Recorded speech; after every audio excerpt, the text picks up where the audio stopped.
There's going to be a lot of tips for these thin eyebrows, so pay close attention.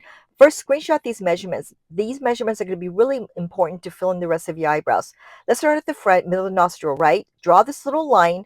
This line is going to help you to draw that middle line in an angle right in the middle, then go above and then slightly below. The front is always the hardest to fill in and to make it look natural. So the outlining really does help you because you're going to go in that little angle. Again, middle nostril over the iris, right at the top area, make that little corner going a shy above. Her eyes are closed to protect her identity. So excuse me for having it closed. Okay, so I'm applying a generous amount with the pencil, but not too hard.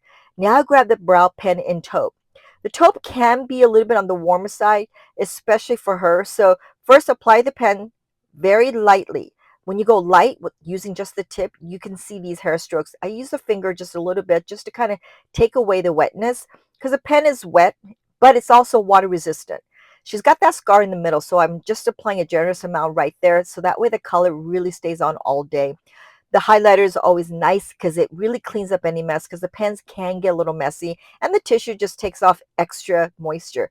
So the pen is perfect, right? You can see the hair stroke, but I'm applying some dual powder over the pen in taupe. So that way it gets a little bit ashier because obviously you can see that it warmed up a lot. The pen doesn't get as ashy because it's a different formula. That's why the powder really helps it to get ashier.